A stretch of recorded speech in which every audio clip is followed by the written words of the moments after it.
चेतो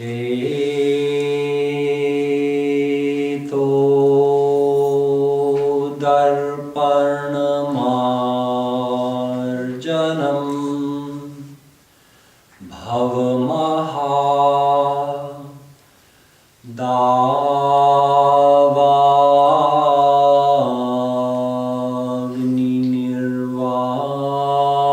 भवमहादावाग्निनिर्वापणम्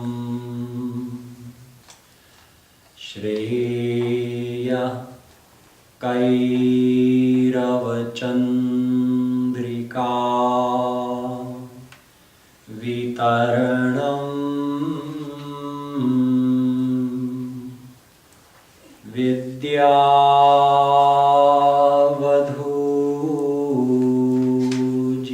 विद्यावधूजीवनम्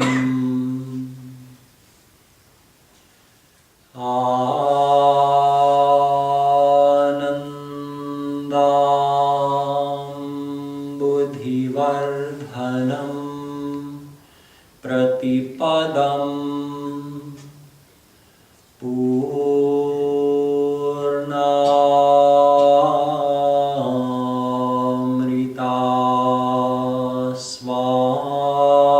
पूर्णामृतास्वादनम्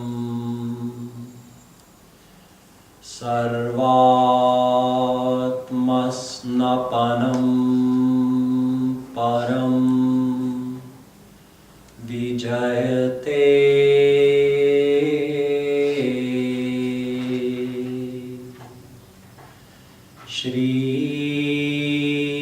श्रीकृष्ण संकीर्तनम्।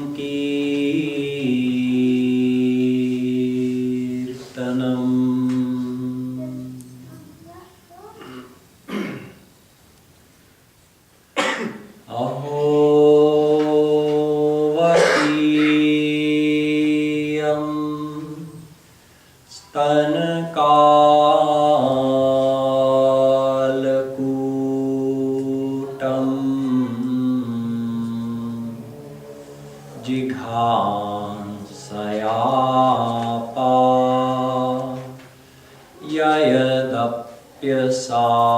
जिघांसयापयदप्यसाध्वी लेभे गतिं धात्र्युचितां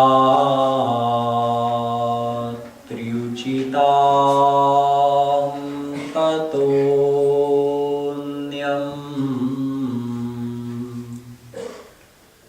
कं वा दयालुं शरणं व्रजेम।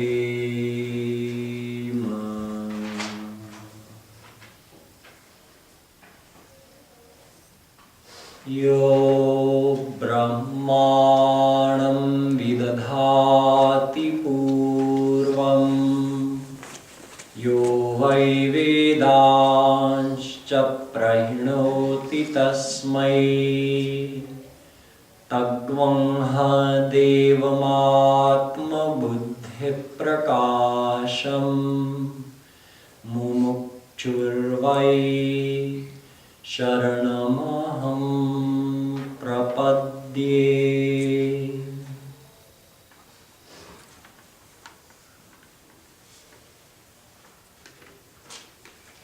The Divine Souls. We're going to learn about the Gita this week. The Gita is a recorded conversation between Shri Krishna and Arjuna. Shri Krishna is answering the questions and Arjuna is asking questions. And the scene, the situation where this conversation took place is amazing. And it's perfect for the revelation of this knowledge. Arjuna was a great warrior, the greatest of warriors, and he was about to begin a war. On his side, he had his 4 brothers, the 5 of them, the Pandavas. We're going to fight against the 100 Kauravas, who also had Bhishma, Pitamaha, Dronacharya, Kripacharya, and many, many other great warriors on their side. In fact, there were millions of warriors there. standing at the ready on the battlefield.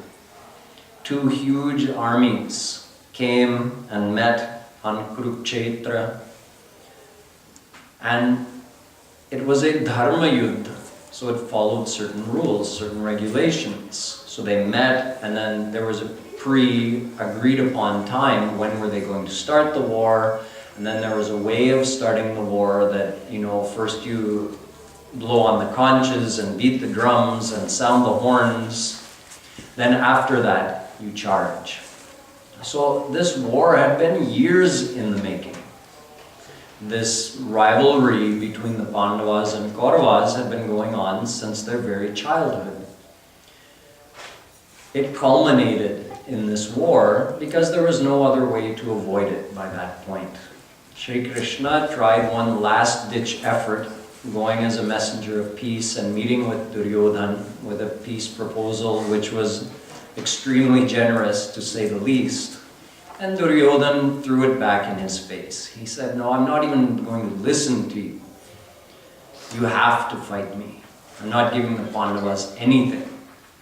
You have to fight me in this war." So of course Shri Krishna was on Arjun's side. He had agreed to be the driver of Arjun's chariot, even though he wasn't going to lift any weapon in the war. So there was Shri Krishna with holding the reins of those great horses, and Arjun standing behind him on the chariot. And on their side, all the warriors who were going to fight with them. And on the other side, all the warriors on the Kauravas' side. The drums had been sounded, the conches had been blown, the horns had been blown. It was like a thunder shaking the air, announcing the beginning of the war. And just as they were on the precipice of war, they were about to begin, Arjun decided that he wanted one last moment of reflection before this war started. So he said, "Senayor ubhayor madhye ratham sthapayamechyuta." Hey, Krishna, take my chariot in the middle, in between the two armies where I can see both sides. Against whom am I going to fight and who is on my side? I want to look at them and I need a moment of reflection. So Shri Krishna took him into the middle. Then Arjun started to feel confused and he felt so many doubts in his heart about whether this was in fact the right thing to be doing, to be fighting this war. At this critical juncture, when the war had basically already begun, they had already sounded the conches and beaten the drums, the next thing was just to charge. And before that happened, everybody saw, oh, Arjun's chariot is coming into the middle, what's going on? So they just waited, and everybody waited and watched as Arjuna and Krishna continued to sit there in the middle.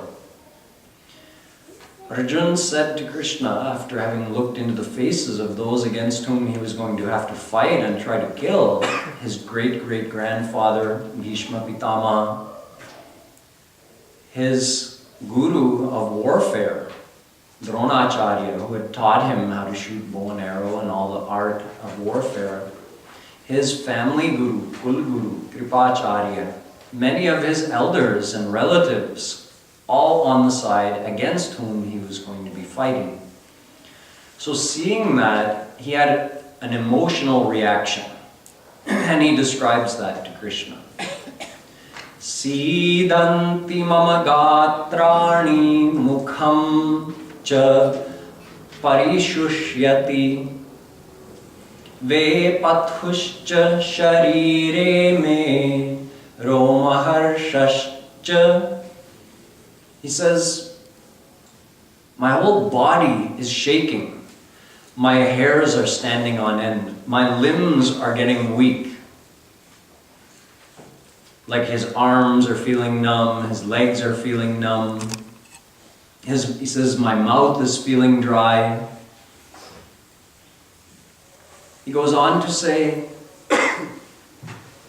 Gandivam sransate hasta vakchaiva paridahyate na cha shaknomyavasthatum brahmativa cha me mana. He says, Gandiv, my bow, is falling out of my hands. I feel so weak. So he's having an emotional reaction. His body's shaking. His limbs are feeling weak. He can't even hold on to his bow anymore. His mouth is dry. He says, my skin feels like it's burning. I can't even stand anymore. And my mind, brahmativa, it's completely confused. My heart is in turmoil. And he says, na yotsya, I'm not going to fight this war, Krishna. He gave some reasons as well. He said, if we fight the war, so many of these warriors will be killed, so then they won't be a part of their family anymore, so then what will their families do? The society will get degraded because of this, and I'll be responsible for all of that. He was thinking in this way. So he said, for all of these reasons, and of course, because I don't want to kill my own relatives, so I don't want to fight. And he threw down his bow and arrow, and he slumped in the back of the chariot, dejected. It's called Vishad Yoga, the first chapter. Vishad means shok. He's worrying, he's grieving about the whole situation in which he finds himself, and he sees no good way out.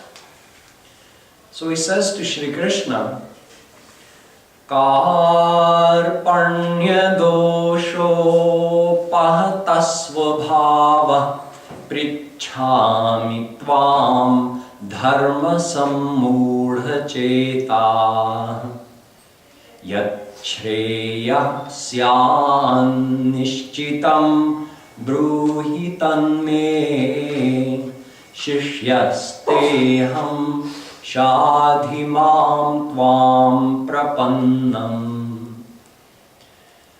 He admits to Shri Krishna that I don't know what's right and wrong. Right now, I don't know what is dharma and what is adharma. What is the best thing for me to do in this situation? I'm so confused, I don't know. So I surrender myself to you. You are my guru. I am your surrendered disciple. So you please tell me what is the best thing for me to do. This is the gist of everything that happened before Shri Krishna started speaking. He didn't say a word in the entire first chapter of the Gita. Shri Krishna said nothing. He just listened as Arjuna got everything off his chest, told all his ideas, all his reasoning, told him everything he was feeling. Just like a good friend listens. You don't start giving advice right away. You listen, let your friend get everything off his chest. Then when he's ready, see, Arjuna stated that he's ready to listen when he said, Shishyasteham shadhimam tvam prapannam. He was done talking at that point. He was talked out. And he said, Krishna, I'm yours. You tell me what to do. So that's the whole first chapter. But Krishna didn't say anything, so what is the teaching of the first chapter? Well, there's a lot to be learned from the first chapter. First of all, what is the qualification of someone to study the Gita? We can learn that just from Arjuna in the first chapter. See his final statement before Shri Krishna started talking? I'm yours. I'm surrendered to you. I don't know what's best. I believe you know what's best. So you please tell me. That's the qualification. We have to have faith in Shri Krishna. In fact, Shri Krishna at the very end of the Gita, he tells Arjuna, don't tell the Gita to anyone who doesn't have faith in me, who criticizes me. So the first qualification to learn something correctly from the Gita is having faith that Shri Krishna is Bhagavan. Shri Krishna is God. And we learn that in every chapter of the Gita. Shri Krishna keeps telling about himself. How is he God? What are his characteristics and qualities? His almighty greatness. He reveals that in every single chapter of the Gita. So who is telling the Gita? Who is revealing this knowledge? It's God Himself. We have to know that first of all. It's not some author who wrote something. It's Krishna Himself. He told Gita. Did He write Gita? No. But yes. You can say, just like authors nowadays, sometimes they use what we call a nom de plume. It means a name by which they write, but it's not their real name. So they use some other name that they put on the book that they wrote, but their real name is something else. Something like that, Shri Krishna has an alias. It's called Vedavyas. Vedavyas is an avatar of Shri Krishna. In Bhagavatam, there are 24 main avatar described, and out of those 24, Vedavyas comes. He's mentioned. So who is Vedavyas? He is Shri Krishna. So in one form, Shri Krishna told the Gita, and in another form as Vedavyas, a few years later, he wrote the Gita. At the same time, he was having Ganesh Ji write the Mahabharata. At that time, as part of the Mahabharata, he also dictated the Gita. So I guess you could say Ganesh Ji actually put pen to paper and wrote the Gita, but it was dictated by Vedavyas, who is a form of Shri Krishna. So it's a word for word. We're so lucky that we have a word for word account of the conversation that happened that day. It's not a summary that, it was this big long conversation and let's just summarize it, the main points. No, everything that was said is recorded in the Gita. Some people wonder, but how would they have had time to say all of that? If you recite the Gita from beginning to end, it's 700 shlokas. It takes you a few hours. So that means that whole conversation must have taken at least 3 or 4 hours between Arjuna and Shri Krishna. So would the armies have waited that long? Some people write, when they're writing about Gita, that, it must have been a very brief conversation where Krishna touched on some main points and later Vedavyas Ji expanded on those topics. No, I told you, it was Dharma Yudh. They had to wait. Neither side was going to start the war until Arjuna went back to his side. Then they were all ready. Then they started after the conversation was finished. So whatever is written there in the Gita is the actual conversation that took place between Shri Krishna, Bhagavan himself, and Arjuna, his devoted friend, relative, disciple. But we shouldn't think that Arjuna is an ordinary personality either. Just because Arjuna was confused and having an emotional reaction doesn't mean he is like us. He was acting like us. Take it that way. Arjuna is indirectly mentioned in the Bhagavatam also, because there's another out of those 24 main avatar. There's one called Nar-Narayan. Nar-Narayan came as Arjuna. So you can say Arjuna himself is a form of God. Then why was he so confused about the situation? Shouldn't God know what to do in every situation? Sure, of course. But it's a means of revealing the knowledge. It's actually the style in our scriptures. In all of our scriptures, that there's somebody asking the questions and somebody's answering. And both are divine personalities. Always. Many of you have read Ramcharitmanas by Tulsidas Ji. So in the Ramcharitmanas, who's asking the questions? Parvati. And who's answering? Shankaraji, God Shiva. And why did this conversation take place? Because Parvati, before she was Parvati, when she was Sati, she got confused seeing Bhagavan Ram. thinking that, but he's acting like an ordinary man. How can I accept that he's God? Yet I see God Shiva is bowing down to him and saying that he's Satchidananda Brahm. So is he God or isn't he God? She got confused. So then there's a long story behind that that's recounted in the Ramayana. But in the end, she came back to God Shiva and asked, can you please explain to me about Bhagwan Ram? I want to know about him.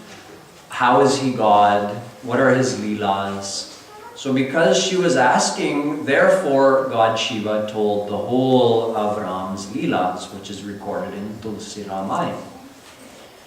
But God Shiva even says to her, Tum Raghubir Charan Anuragi Kinhi hu prashna jagat hit lagi. You're only asking these questions and acting confused for the good of the world. Because by asking them, because of that, I'm going to tell this knowledge and the whole world will benefit because of that. But you already have full love for the lotus feet of Sri Ram. So you don't need to know any of this. But in order to benefit the world, you're asking. So Arjuna is acting like an ordinary person. We have confusing situations in our life where we don't know what is the right thing and what is the wrong thing. We get confused about our duty, how to balance duty and attachment or love and responsibilities when they seem to conflict, as they are in this case for Arjuna. So this whole situation was arranged as a great teaching tool. This is knowledge we need. But instead of just presenting it in a dry way, it's being presented to us through this situation which you can say draws our mind towards it. We really want to know about it. Oh, what happened? This happened on the battlefield? Before a war was going to begin? Then Arjuna got confused? It draws our mind to it. We want to know about it. There's more at stake. It's like a critical situation. And through this situation, Arjuna and Krishna are teaching the souls about dharma, duty, responsibilities, bhakti, attachments, desires, all of these topics, karma yoga, everything is covered, is bahane se, just because of this dilemma which Arjuna was facing. So in the first chapter we understand that the qualification to learn the Gita, the first qualification is to have faith in Krishna, to have faith in the Gita, that the Gita is a real divine scripture which was revealed by a divine personality, Bhagavan himself. The second qualification is just like Arjuna, and these two basically go together. That because Arjuna had faith in Krishna, he was humble before Krishna. Although he had his own ideas, he had his own confusion. Otherwise, if he didn't have his own ideas and confusion, there would have been no need for Krishna to tell the Gita. He wouldn't have needed to convince Arjuna of anything. He would have just said, no, Arjuna, the right thing for you to do is fight this war, so fight the war. Bas, khatam. There's no need for the Gita. But because Arjuna had his own ideas, so one sentence wasn't enough for Krishna to explain to him why it was the right thing. He needed to tell the whole 700 shlokas, the whole 18 chapters of the Gita.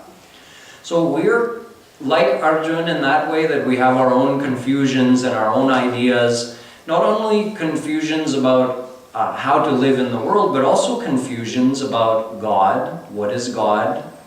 There's a scientific philosophy in our Hindu scriptures explaining what is God and what is soul and what's the difference between God and soul and what's the path to God and how can you attain God while living in the world. These are very precisely described in our scriptures, Yet we have confusions about that, about what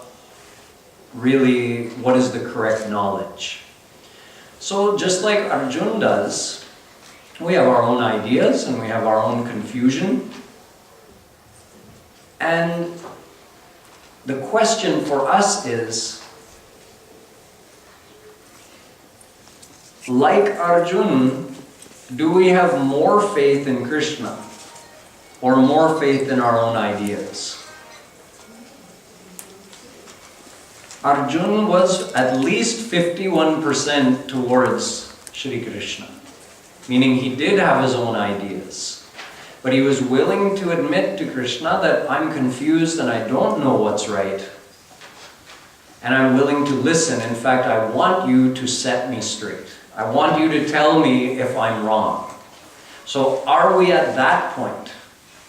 Are we at the point where we're willing to say, I may have misunderstood something about God, about soul, about what is karma, what is karma yoga, what is the path to God? Are we willing to admit that possibility?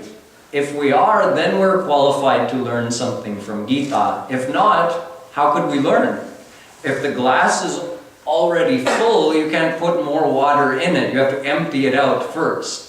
So Arjuna at least made some room in his mind. He emptied it out and said, Krishna, I have these ideas, but please tell me if I'm wrong and correct me. So we have to have that humbleness. That's another qualification to study the Gita. Another qualification is Tatvidhi pranipatena pariprashnena sevaya upadekchanti te jnanam jnaninas tattvadarshina. We have to have the guidance of a God-realized saint to correctly learn the knowledge of the Gita. This is from later in the Gita. It's stated in the 4th chapter, where Shri Krishna tells Arjuna that if you want correct spiritual knowledge, you have to get that knowledge from someone who has already attained God. They must also have a thorough knowledge of the scriptures, but just a theoretical knowledge is not enough. They have to have practically experienced God. Then they can give you the correct understanding. Otherwise, it's all just on the level of theory. See, Gita is called Brahma Vidya Shastra. Brahm, God, Vidya, knowledge, and Shastra, scripture. So Gita is the knowledge of God. But that doesn't mean that by reading Gita you can know God. That's important to understand too. Don't think that at the end of this week you will know God because I explained the essence of the first 6 chapters to you, or even if we went for a whole 3 weeks and I covered the whole entire Gita, or we went over the whole Gita verse by verse. Just by reading it and by studying it, we're not going to know God. Why not? Because God is the subject of experience, not the subject of study. Shri Krishna says in the Vedas, Nayam atma pravachanena labhyo na medhaya na bahuna shrutena yamevaish vrinute tena labhyas tasyaisha atma vivrinute tanugvam swam. A very similar verse in the Gita, in the 11th chapter. Bhaktyaatmananyaya shakya ahamevam vidhorjuna gyatum drashtun cha tattvena praveshtun cha parantapa naham vedairna tapasa na danena na chejjaya shakya evam vidho drashtum drishtavanasi mam yatha. Shri Krishna says, both in the Gita and in the Vedas, I cannot be known by studying any scripture, or by listening to any pravachan about me, or by any amount of intellectual speculation or debate or meditation. All of that is the effort of your own limited material intellect. But he is divine, so he's beyond the reach of our material intellect. Then how can he be reached? He says through bhakti.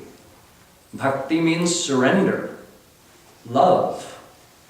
By lovingly surrendering our mind to him through bhakti, we can know him. So we can't know him through our mind, but if we surrender our mind, he gives us the knowledge in our mind. Dadami buddhi yogam tam yena mam upayanti te. Shri Krishna says in the 10th chapter that anyone who surrenders their mind to me, I give them divine knowledge. So you can't reach him, but if you just surrender, he graces you with the knowledge and you reach him through his grace. So then what is the knowledge of the Gita useful for? Meaning, if the goal is to know God, but we can't know God by studying the Gita or any other scripture, then what is the need or the use of that knowledge? That knowledge is meant to lead us on the path towards God. The path towards God meaning becoming more surrendered, developing more bhakti, developing more love for him. That is the correct use of the knowledge of Gita or any other scripture. This is probably the most important point I can make today. That knowledge is not an end in and of itself. When it comes to spiritual knowledge, the knowledge is a means of developing love for God. That's it. Yat karma haritosham yat tat karma haritosham yat sa vidya tan matir yaya. Vedavyasji writes in the Bhagavatam that that is true knowledge which develops love in your heart for God. If it doesn't develop love in your heart for God, then it's not knowledge. It's just empty words filling up space in your mind. I'm talking about spiritual knowledge. An example in the world would be that, let's say you found something that looks like a diamond. You just found it on the side of the road. There was nobody to claim it, so you picked it up. You looked at it and you thought, it can't be real. There's no way. It must be cubic zirconia, some cheap imitation. You just took it home, put it in your junk drawer. Oh, just something sparkly I found on the side of the road. But a few days later, your friend, who happens to be a jeweler, stops by and you think, oh, let me at least show it to him, see what he says. So you show him that, he takes out his eyepiece and he says it's a real diamond. Could be worth $100,000. See how your feelings changed? From something you just tossed in the junk drawer, now you take it and you go to the bank, you put it in some careful case and you put it in the safe deposit box and lock it away. What changed? Your knowledge changed. The thing was the same. The value of the thing was the same, but your understanding of the value changed. That's knowledge. So if we have correct knowledge of God, it has to lead to love for God. Otherwise, it's not true knowledge. So the true knowledge has to develop love for God, meaning if we understand who Krishna is, if we understand our relationship with him, and we understand what we'll gain if we attain him, what we'll gain if we reach him, then we can not help but love him. This is what Gita is for. Take Gita in this way. That why are we studying Gita? To clarify the goal of our life. That understanding our relationship with Krishna and meeting him face to face, that is the goal of our life. And the knowledge of the Gita can help us understand why that's our goal and how to reach there. That's what the knowledge of Gita is for. There's no other use of Gita otherwise. You know what? If Gita is taken in any other way, it ends up being damaging. If someone studies the Gita without having that humble desire as their motivation, that by receiving this knowledge, I want to develop my love for Krishna. I want to find out how can I reach him. If we have any other goal, what does studying Gita do? It just builds pride of the intellectual knowledge we're collecting in our mind, which is not real knowledge because it's not developing love for God in our mind. So we're just gaining some theoretical knowledge, but we're not using it for what it was meant. If we develop love for God in our heart, humbleness has to come side by side. Loving God and being humble are two sides of the same coin. So if we have a humble desire to find Krishna and we desire to study the Gita so that we can find Krishna in this life, then the knowledge we gain this week, it's going to improve our humbleness and increase our desire for Krishna, but it's not going to give us pride. But if someone studies the Gita on their own, see, this is coming back to our point that we need the help of a God-realized saint to study the Gita. Because if we study it on our own, never mind that we may or may not be able to figure out the correct meaning of Gita. That's a whole other topic. Even if it is correct, something about studying it on your own gives pride. Learning through a God-realized saint develops humbleness.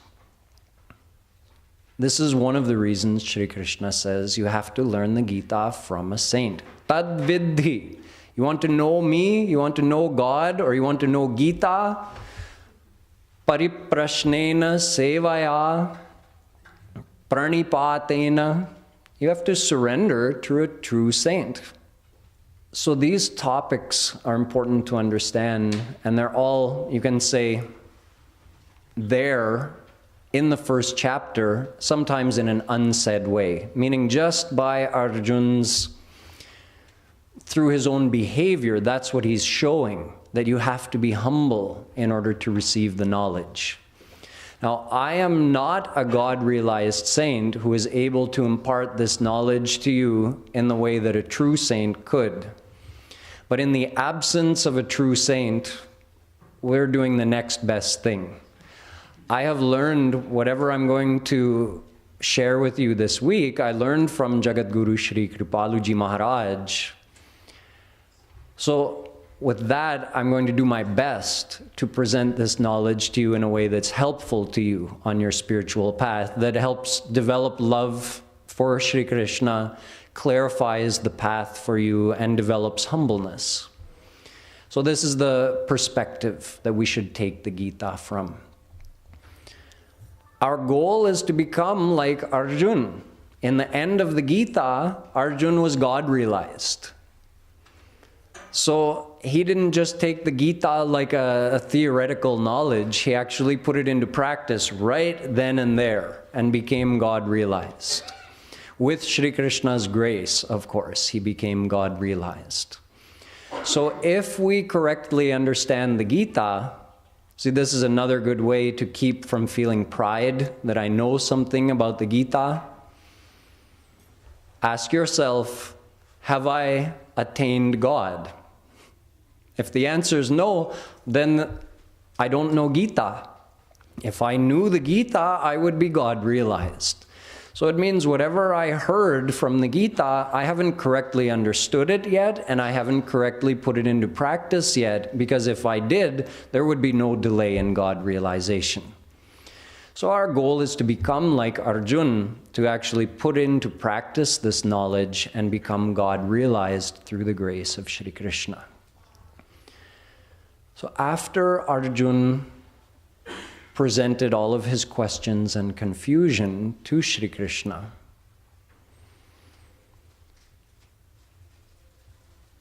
Krishna started talking and he revealed the knowledge of the Gita, which is said to be the essence of the Upanishads.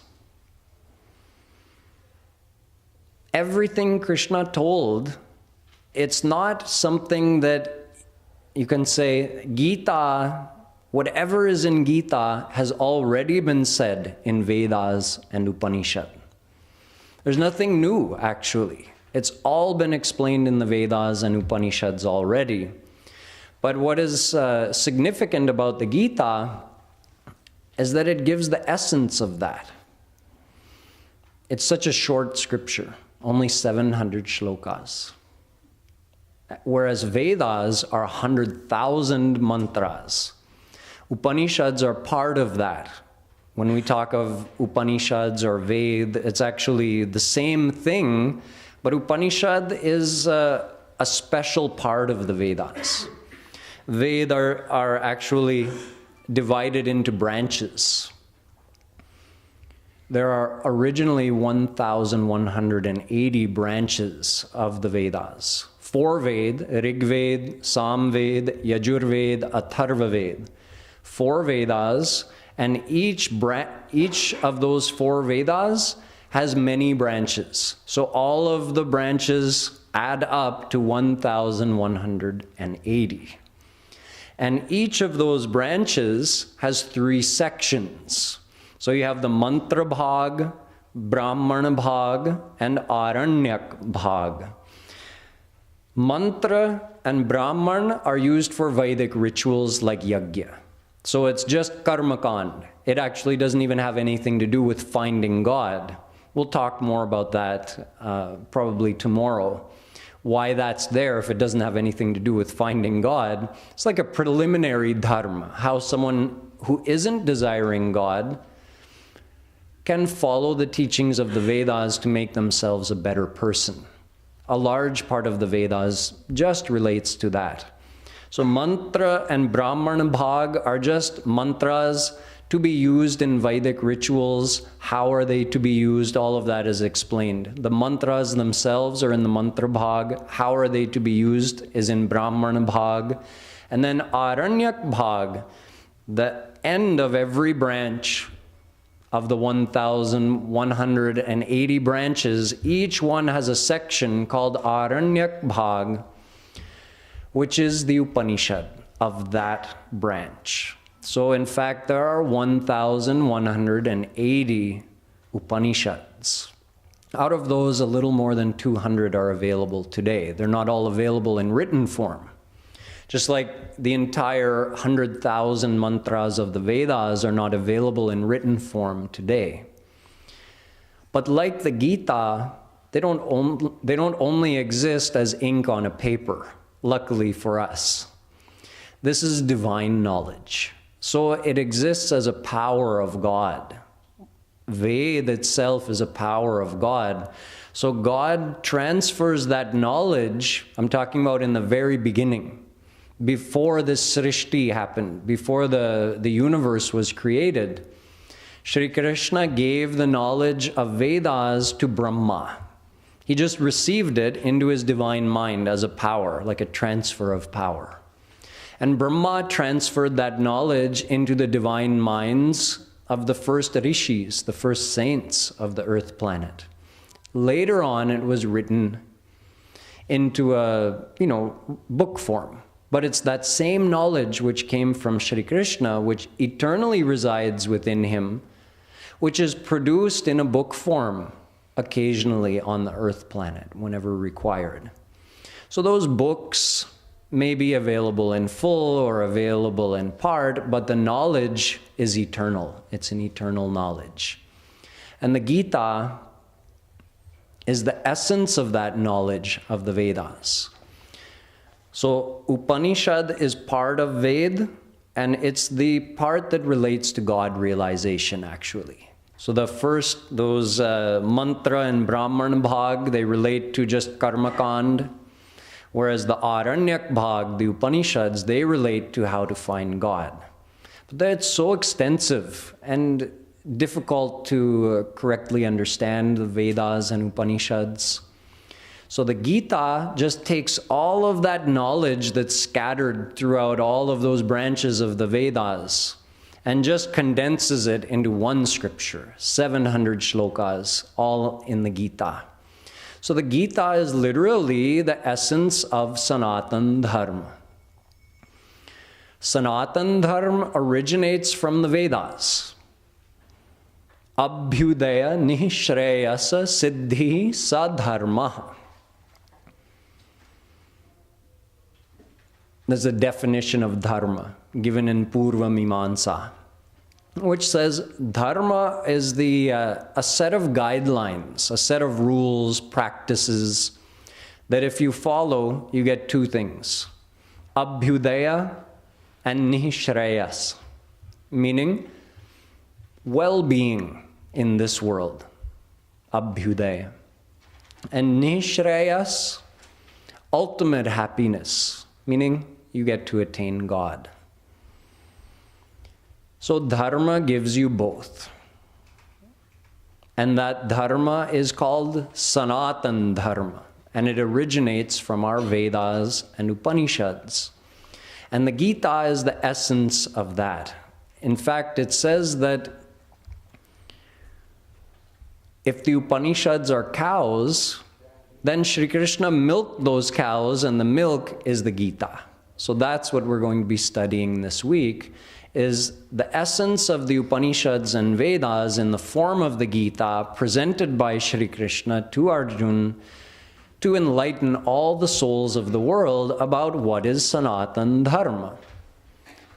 Eternal path to God. Sanatan, eternal. And Dharma, it's the path to God. It teaches you to become good in the beginning and ultimately to attain God. So this is what we're going to be studying this week. Keeping in mind that to get correct knowledge, we have to have faith in Krishna. We have to be humble. We have to be desiring the knowledge only to develop our love for Shri Krishna, so that we want to attain Him and we come closer to attaining Him and we learn about the path to attain Him. And then we'll study each chapter, one chapter each day, and we'll just have enough time to understand the main points. I'll cover the most important shlokas of each chapter and understand or share with you the main, most important concepts of that chapter as they relate practically to our life, as they relate to understanding who is God, who are we, what's our relationship to Him, what's the path to attain Him, and how are we supposed to do that while living in the world, because that's the practical part. How do we incorporate that into our life? You don't become a saint instantly. Unless you already did, 99.99% of your devotion in your past life, then maybe you could have such a quick God realization. But actually, most of us have a long road ahead. And I don't say that to discourage you. We have to do it. Whether it's long or whether it's short, we have to do it. That's why we were given a human birth. That's why we're here, to find God. So we are going to do it, but we have to figure out how to do it so that we can keep living in the world but stay steady on our path and keep moving forward while living our life in the world. So I'll be examining the main points of the Gita from this perspective and then giving you examples how you can apply all that knowledge in your life.